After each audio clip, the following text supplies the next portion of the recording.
Hello everybody, Pascal here from Neutrality Studies, and we need to talk about having maybe even a bigger problem with the war in Iran than we initially thought, because while we were all discussing about the reasons for this war, is it for regime change, is it to curb the nuclear program, is the nuclear program just a pretext to do regime change, and while most of us are now, talking about regime change as being the actual goal of this travesty, it is actually possible that even that is a ruse in order to conceal a even more disturbing picture, and that is that the people who are implementing this war from the side of the United States are actually religious fanatics, that they're basically the Western Christian version of the Taliban that are now looking at this as a holy war, and not in a rhetorical way, not in a metaphorical way, not in a figurative way, not just because they killed Ayatollah Khamenei, who is the leader, of course, of Shia Islam. So it's not just a metaphor of what was happening there, but that they're actually really honestly believing that they are doing God's work. This is something that Tucker Carlson today, in a video that came out less than 10 hours ago, is actually ringing the alarm bell on, but I believe he has even missed a couple of things that I would like to throw here into the discussion. But one of the things that he in this video actually explores is how the Zionists and also the Christian Zionists actually run around and profess very clearly and openly that their goal is the establishment of the third temple. And Tucker Carlson here warns that if these people are serious, then what they're aiming for is, of course, the destruction of the Aqsa Mosque in Jerusalem, the second most holy place, as far as I understand, of the Muslim faith, and that on the ruins of that they will then build the third temple, as the Al-Aqsa Mosque stands on the believed ruins of the second temple of the Jews. And the people, the Zionists who support this, the Christian Zionists, they do that in order to obtain Armageddon, the end of days, the judgment day, and the second coming of the Christ. Now, please listen to this short extract here from Tucker Carlson's monologue, in which he cuts over to Pete Hegseth, the Secretary of War, back in 2018. So just have a listen to this, where he talks about him and how he is surprised now finding out that Hegseth is actually such a devout Christian Zionist. But here's Pete Hegseth, football player from Princeton, going on about it in a way that suggests he's thought a lot about it. This is 2018. Today, Jennifer and I and others had a chance to go see the Western Wall of the Temple Mount, the Western Wall tunnels, so much of the old city. And as you stand there, you can't help but behold the miracle before you. And it got me thinking about another miracle that I hope all of you don't see too far away. Because 1917 was a miracle, 1948 was a miracle, 1967 was a miracle, 2017, the declaration of Jerusalem as the capital, was a miracle, and there's no reason why the miracle of the reestablishment of the temple on the Temple Mount is not possible.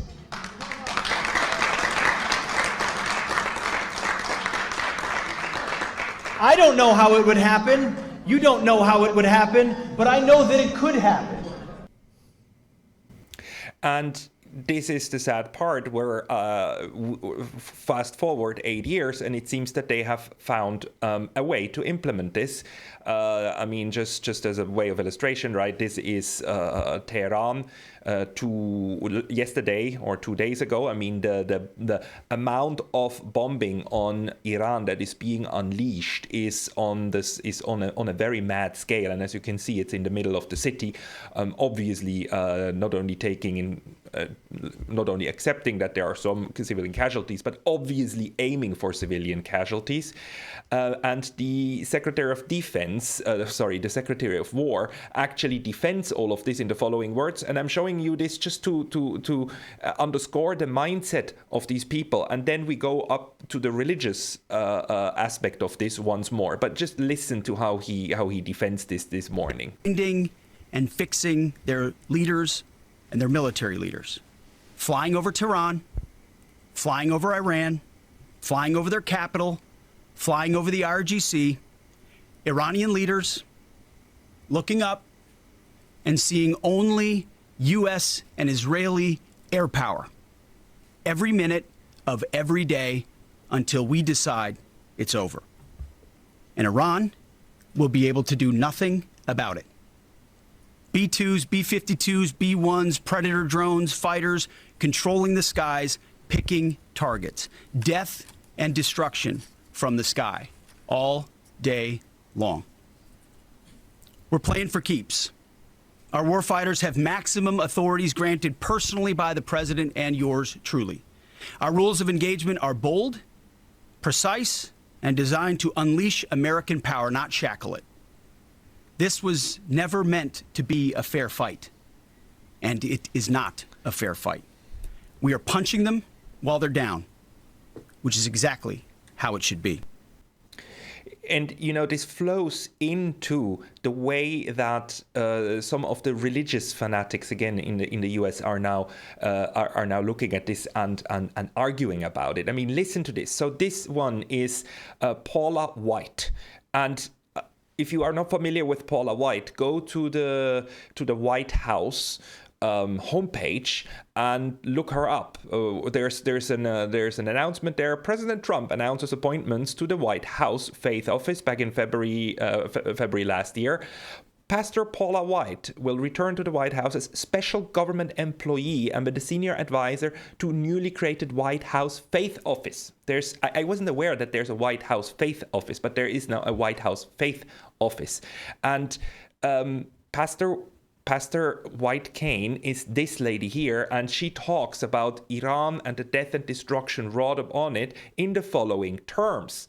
Here. Strike and strike and strike and strike and strike and strike and strike and strike and strike and strike until you have victory. For every enemy that is aligned against you, let there be that we would strike the ground, for you will give us victory, God. I hear a sound of abundance of rain. I hear a sound of victory. I hear a sound of shouting and singing. I hear a sound of victory. I hear a sound of an abundance of rain. I hear a sound of victory. I hear a sound of an abundance of. So, I mean, this person leading the faith office, and if that wasn't bad enough, and you know, just a low nut, right, and whatever, I mean, the Secretary of War doesn't really talk in these terms, does he? Or does he, right?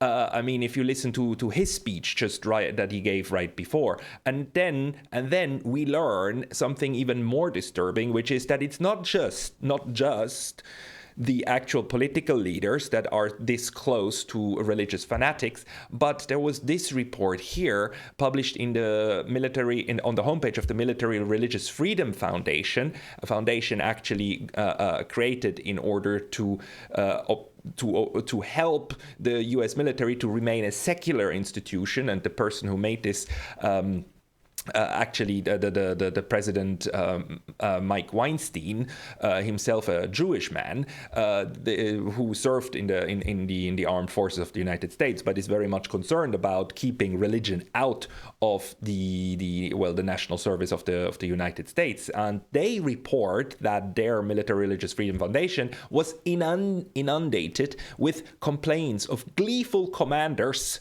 plural commanders, telling troops Iran war is part of God's divine plan to usher in the return of Jesus Christ. Hey, very brief intermission because I was recently banned from YouTube, and although I'm back, this can happen anytime again. So please consider subscribing not only here, but to my mailing list on Substack. That's pascalotta.substack.com. The link's going to be in the description below, and now back to the video. And if we then actually go to what they're reporting, they give the email, one of the emails that Mr. Weinstein received from worried service members, so from an active duty military NCO who they do not identify. So, I mean, we just have to take the word of Mr. Weinstein that that this email here is genuine. But if we believe that it is genuine, that he's actually not lying, that he receives emails and complaints, then just let's read what the email to him actually says. dear Mr. Weinstein, thank you for taking my calls and the calls of some of my colleagues as to what happened earlier this morning with our combat unit. And this was March 2nd, so just a couple of days ago, right, after the invasion of Iran. What's happening to the combat unit.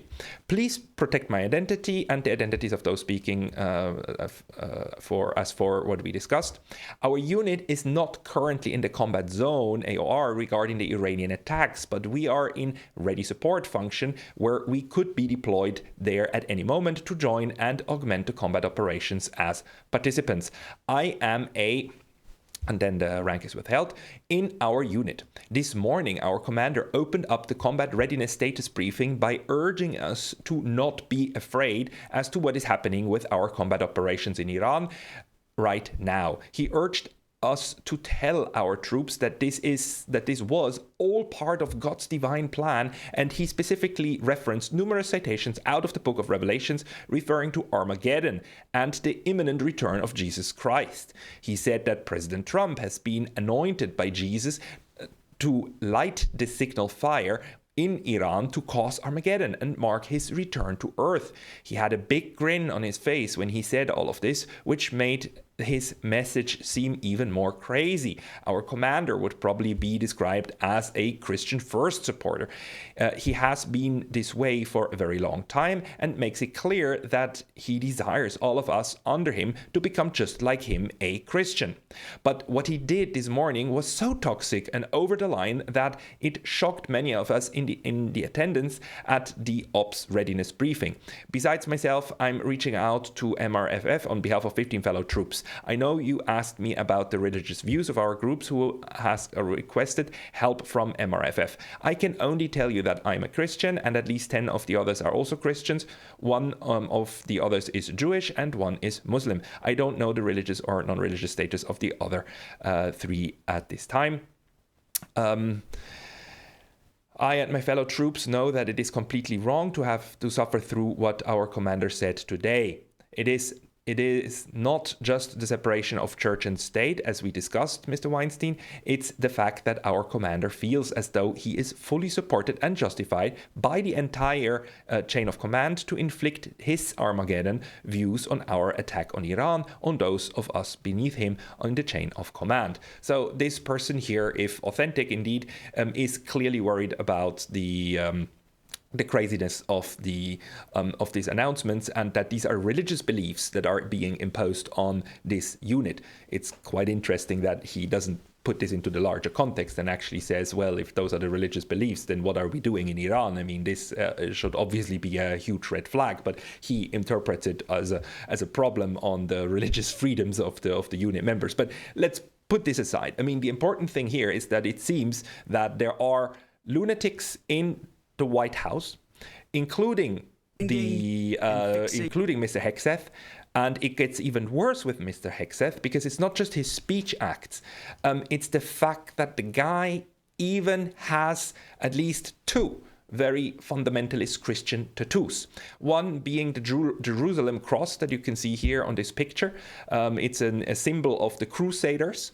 And the other one is, I actually had to ask Google if this was true. And I mean, it seems a little bit crazy, but it seems this is real.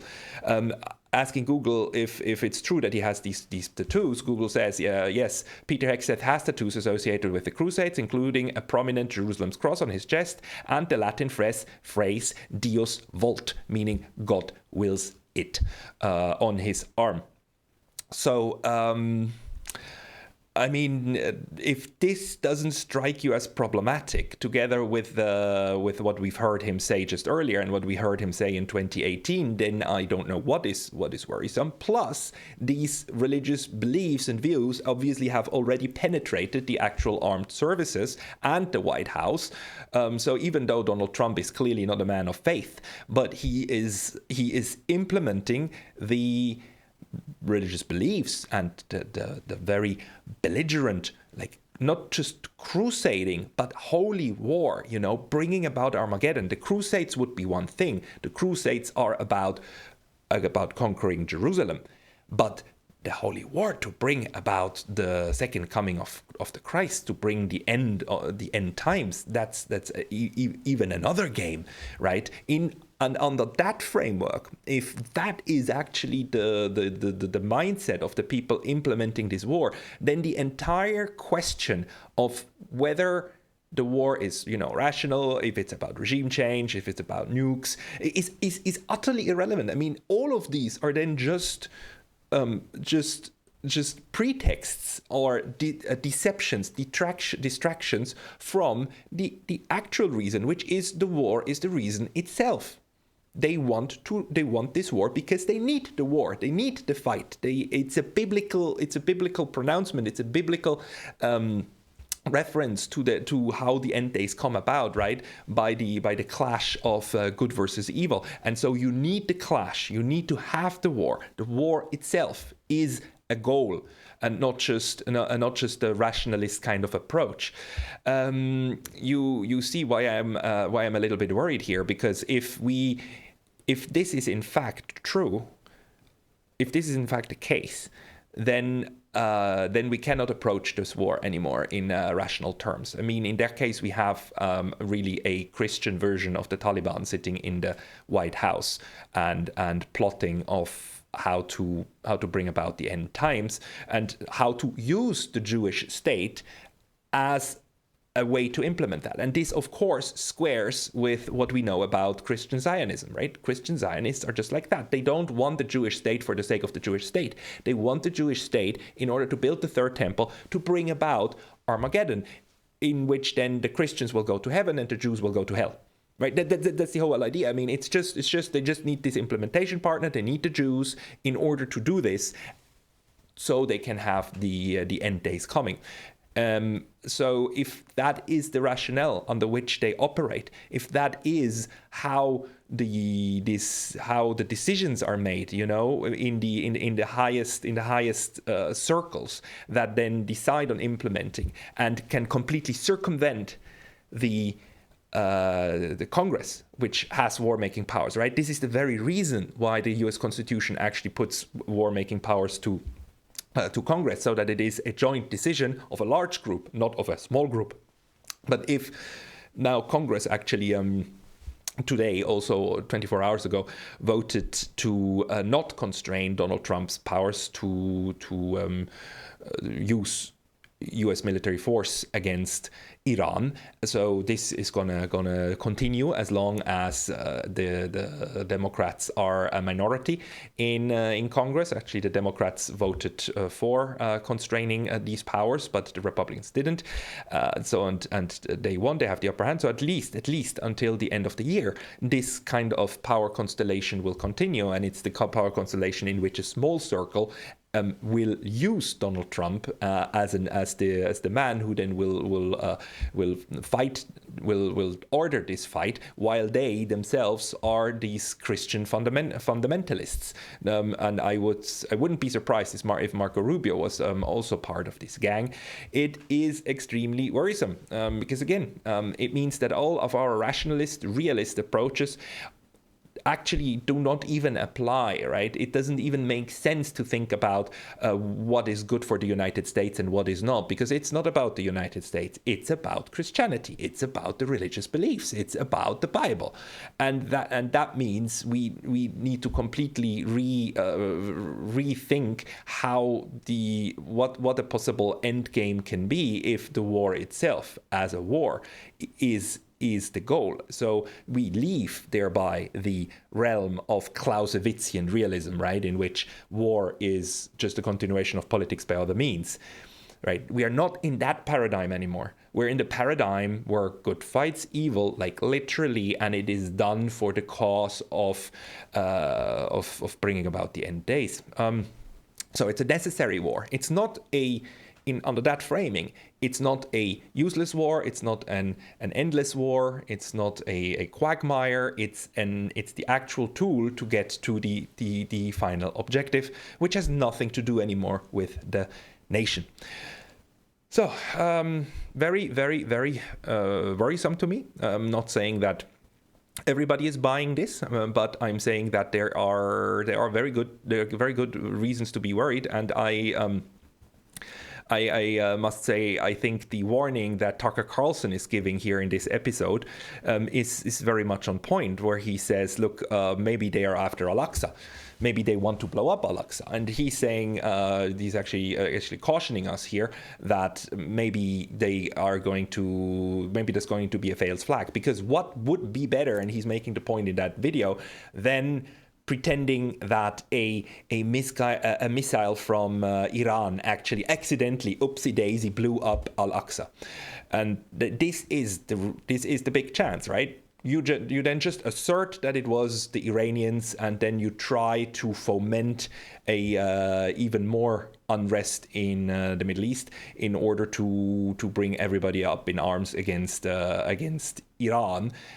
Although Iran will of course say that they never did that, but the Western propaganda will then automatically start framing all of this as just a lame excuse, and they blew up Al-Aqsa, and Al-Aqsa is gone, and what to do, and yada yada yada. I mean, this is in fact more or less the chance for the Jewish Zionist and Christian Zionist lunatics to implement that, because if Israel actually openly blows up Al-Aqsa, then it would be they would have even more war against them. But if they can blame Iran for it, well, that's just about perfect, isn't it? Is this a conspiracy theory? I don't know. But we have seen so many times how in war the false flags are used in order to achieve some kind of political aim, or in this case then a religious aim. So would it surprise us? I mean, I wouldn't know. I mean, this is absolutely, to me, thinkable. And while we then talk about the different aspects of the war, what's happening on the ground, the big picture and the big game might just be about fulfilling religious fantasies, which are clearly obviously fantasies, but they are, if they are believed, then these actors are gonna act based upon those beliefs. At the same time, now we are also hearing how the CIA is working to arm Kurdish forces to spark uprisings in Iran, and in Azerbaijan, troops are being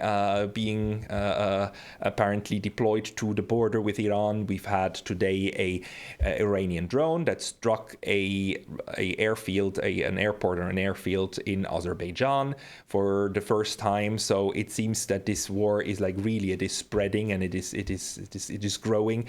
And just to end again also on just the Europeans. I'm sorry, I keep coming back to them just because they're so pathetic. Kaya Kallas actually again blaming Iran for the war spreading. Kallas had a meeting today, and she was actually saying Iran is exporting the war, trying to expand it to as many countries as they can to sow chaos, and we are calling for stability and seeing what we can do together.